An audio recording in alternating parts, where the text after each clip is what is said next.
What's up guys, and welcome back to another episode of the Realistic Career Mode. This is episode number 56, and we're starting today's stuff on the back of our loss to Arsenal. Well, 2 losses to Arsenal actually in our last 3 games, and 3 defeats in our last 4 with the Toffees.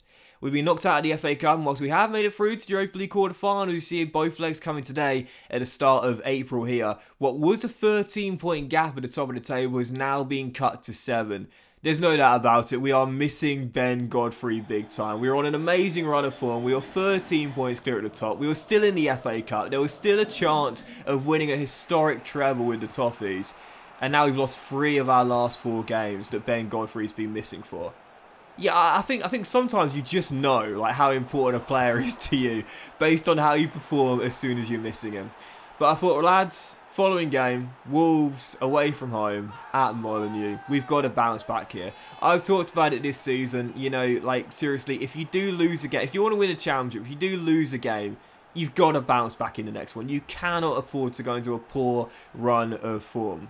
And heading into the game, what a start. Vitaly Mykolenko with an absolutely glorious little chip. That's his 3rd goal this season for the Ukrainian left-back. 3rd goal this season as he makes it 1-0, and the Toffees have the lead at Wolves. What a goal as well. I mean, yeah, sure, keeper's on the floor, don't get me wrong, but it's a weaker right foot there from Mykolenko. With a chip, find the back of the net. Talk about composure there from the left-back, channeling his inner Thierry Henry. So we're leading by a goal, and then soon after the restart, Romelu Lukaku says, right, enough of this, lads. 3 defeats in 4, worst run of form of the season, out of the FA Cup, just scraped by, courtesy of a great Chumbawamba against Napoli in the Europa League, humbled by the Gunners in the Premier League. Enough of this. We're winning this game, and we're winning big as well. He makes it 2, Hudson-Odoi makes it 3, and we knew at this point we were getting back on track at Molineux. Hudson-Odoi rounds the keeper, gets our 3rd goal, and we knew the game was done at this point. A minute to go,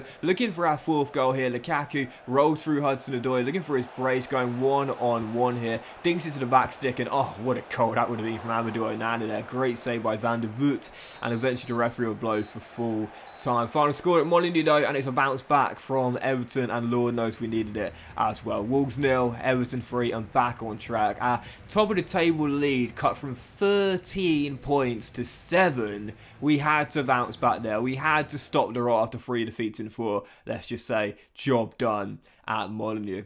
So following that, it was time for the big one, the first leg of our Europa League quarter-final tie, taking on the Spaniards, Real Betis. This is their side. It's a 4.5-star team. They've got Joel Matip now there in the back line, though, at 34 years old. He's obviously getting on a little bit now. Sergio Roberto has moved on, now 34 years old himself and playing his final years at Betis. Camarasa, a bit of a Cardiff City legend for those who watch my Football Manager save. Sergio Gnabry is there. Ryan Gravenberch, who I wanted at the start of the season, is there at 87 overall. Ali Mazrati, who you'll know of course from my Nottingham Forest career mode at the start of this year's FIFA. Alvarez moved on from Ajax and is now through the middle of their park as well. And going forward, they've got the great young French forward in this game, Rutter, and Willian Jose, who is now 34 as well. Not a great season for them domestically though. They've lost almost as many games as they've won. They're in 9th place right now in La Liga and possibly going to miss out of a European place altogether.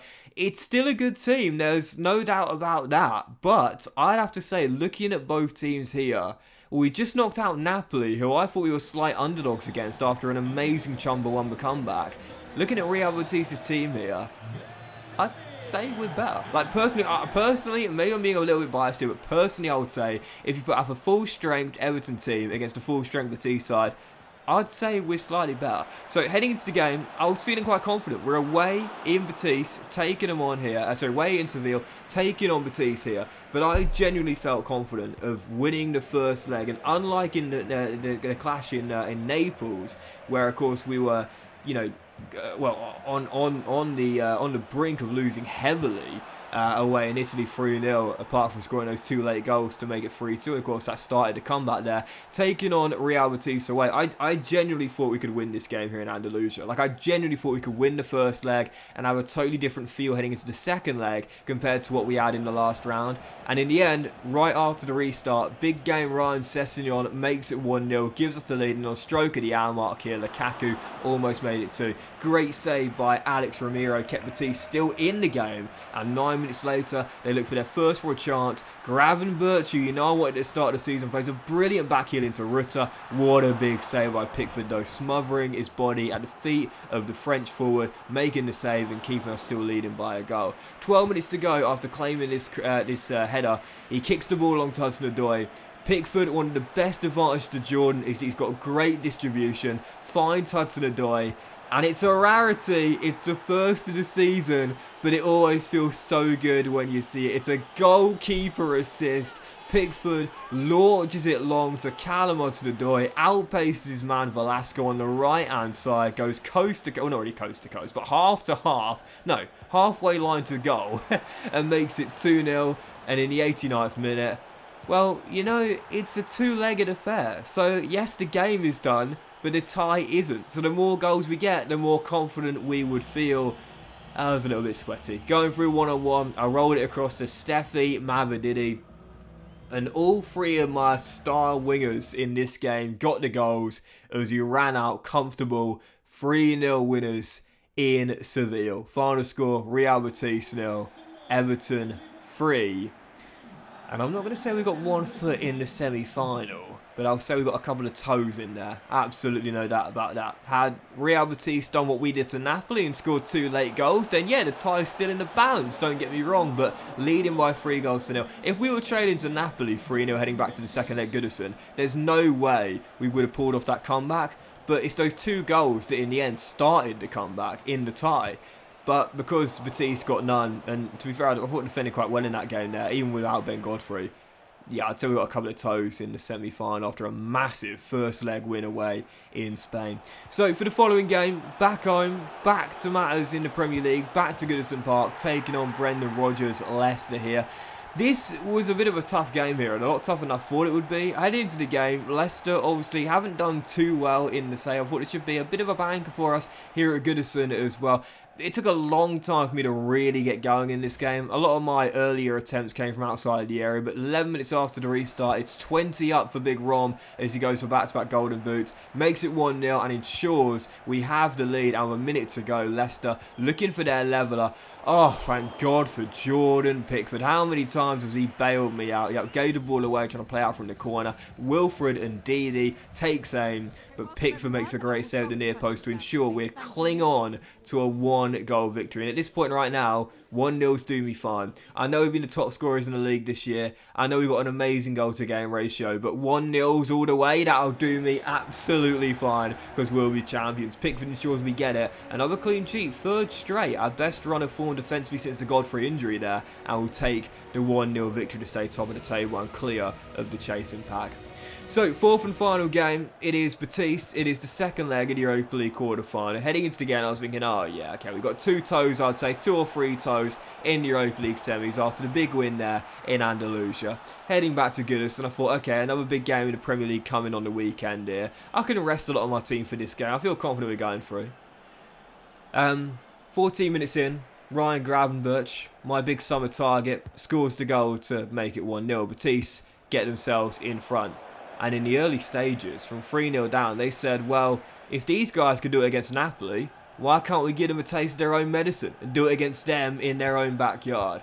We're down by a goal. It was all Real Betis. Tossing Adarabai with those long legs got them muddled up as Betis won the ball back. Gravenberch, the orchestrator, rolls it across as Pickford comes out to meet him, finds Serge Gnabry, and from 3-0 down, it's 2-0 Betis on the night and 3-2 over 2 legs. And at half-time, we were clinging to a 1-goal aggregate lead. I needed to score and had a great chance 13 minutes after the restart. DCL denied as we were still down by 2. And from that, Betis on the break. Artur Cabral gets around Adarabai down the right-hand side. Tackled by the big man and gets it straight back. Rolls it through to Gnabry. Pickford, what a save from the captain, fuming with the back line as we were breached again. And Betis so close to coming from 3-0 down to level it over 2 legs. I needed a goal. I knew they were going to score again. I had to get a cushion and some separation. And with 22 minutes to go, thank goodness for DCL.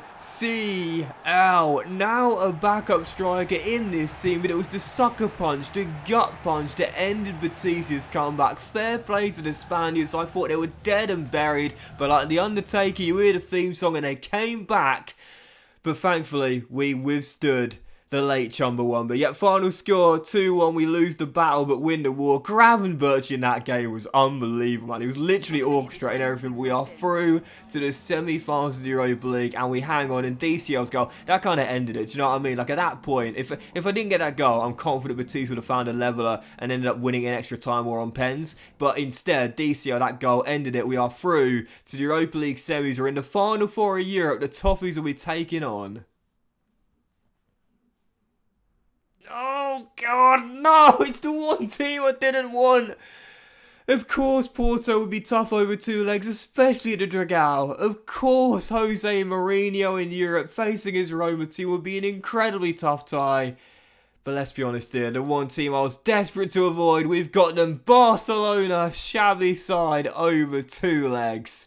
It is the Catalan Giants in the final four. But that will end today's episode of the Realistic Rumor, guys. Big thank you for watching. Hope you have enjoyed. If you have, then please do drop a like. Much love to you all. Have a fantastic day. And I'll see you for the next episode of Realistic Rumor, where there's mathematically a chance we could be Premier League champions, albeit a slim one, very soon.